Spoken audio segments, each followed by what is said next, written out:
नमस्कार दोस्तों, आप सभी का स्वागत है प्रबंधन के सिद्धांत भागवत गीता से की इस नई कड़ी में। आज का हमारा विषय है लक्ष्य निर्धारण, गोल सेटिंग, यानी जीवन में दिशा बनाना। दोस्तों, अगर हमारे जीवन में कोई लक्ष्य नहीं है, तो दिशा भी नहीं है। और जब दिशा नहीं होती, तो चाहे हम कितनी भी मेहनत करें, कितनी भी तेज दौड़ें, हम कहीं नहीं पहुंचते। सोचिए, अगर कोई लिफाफा बिना पते के भेजा जाए, तो क्या वो अपने गंतव्य तक पहुंच सकता है? नहीं। वैसे ही एक बड़ा जहाज हो लेकिन उसमें रडर, दिशा देने वाला पहिया ना हो, तो वह समुद्र में भटकता रहेगा, बिल्कुल दिशाहीन। ऐसे ही बहुत से लोग हैं जो बहुत मेहनत कर रहे हैं, सुबह से रात तक लगे रहते हैं, लेकिन सवाल है, क्या वे सही दिशा में मेहनत कर रहे हैं? येल विश्वविद्यालय, येल यूनिवर्सिटी के एक सर्वे में पाया गया कि पूरी दुनिया में केवल 2% लोग ऐसे हैं जिनके पास स्पष्ट और लिखे हुए लक्ष्य, क्लियर डिफाइंड गोल्स हैं। बाकी 98% लोग या तो सपने देख रहे हैं या बस जीवन को जैसे तैसे जी रहे हैं, बिना किसी दिशा के। और मजे की बात यह है कि वो भी मेहनत कर रहे हैं, लेकिन स्मार्ट तरीके से नहीं, सिर्फ हार्ड तरीके से। महत्वपूर्ण प्रश्न। अब जरा सोचिए, क्या ज्यादा महत्वपूर्ण है, सही काम करना, डूइंग द राइट थिंग्स, या काम को सही तरीके से करना, डूइंग थिंग्स राइटली? अक्सर लोग कहते हैं काम को सही तरीके से करना जरूरी है, पर असली बात क्या है? अगर आपने गलत चीज चुनी है, तो चाहे उसे कितनी भी कुशलता से करो, आप गलत जगह ही पहुंचोगे। अगर आप गलत दिशा में बहुत तेज दौड़ रहे हैं, तो आप गलत मंजिल पर जल्दी पहुंच जाओगे।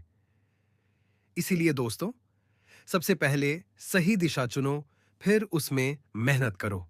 एकाग्रता का अर्थ, अब यहां व्यवसाय का मतलब है कर्तव्य, जिम्मेदारी, काम का धर्म। हर व्यक्ति का अपना कर्तव्य होता है। शिक्षक का अलग, वकील का अलग, छात्र का अलग। जब आप अपने कर्तव्य और खुद के बीच एकता, वननेस बना लेते हैं, तो उसे कहते हैं फोकस, एक दिशा में एकाग्रता। और जब एकाग्रता आती है, तो परिणाम अपने आप मिलने लगते हैं, क्योंकि परिणाम फोकस का ही फल है। लेकिन जब हमारा मन सैकड़ों दिशाओं में भागने लगता है, इंद्रियों की इच्छाओं में फंस जाता है, तो हम अपनी राह से भटक जाते हैं।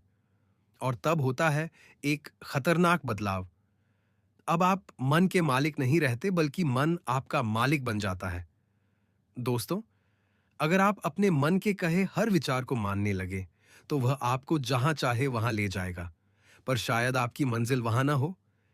इसीलिए श्री कृष्ण कहते हैं, एक दिशा, एक लक्ष्य, एकाग्र बुद्धि। मान लीजिए किसी प्रोजेक्ट में आपको 100% देना है, लेकिन आप 90% ही देते हैं। अगली बार आप और ढीले पड़ेंगे, 90% का 90%, यानी सिर्फ 80% देंगे। फिर 60%, फिर 50%। यही कहलाता है डाउनवर्ड इंटीग्रिटी सिंड्रोम। धीरे धीरे आपकी प्रतिबद्धता और एकाग्रता कम होती जाती है। अब एक उदाहरण, द्रोणाचार्य अपने शिष्यों को जंगल में तीरंदाजी सिखा रहे थे। उन्होंने पेड़ पर एक लकड़ी का पक्षी रखा और कहा, सभी को उस पक्षी की आंख पर निशाना लगाना है। पहले दुर्योधन से पूछा, तुम क्या देख रहे हो? वो बोला, मैं पक्षी, पेड़, आकाश सब देख रहा हूं। फिर अर्जुन आया। द्रोणाचार्य ने पूछा, तुम क्या देख रहे हो अर्जुन? अर्जुन बोला, मैं सिर्फ पक्षी की आंख देख रहा हूं। और अर्जुन ने निशाना साधा, सीधा लक्ष्य पर। यही है व्यवसायत्मका बुद्धि, यानी एक दिशा में एकाग्र होना।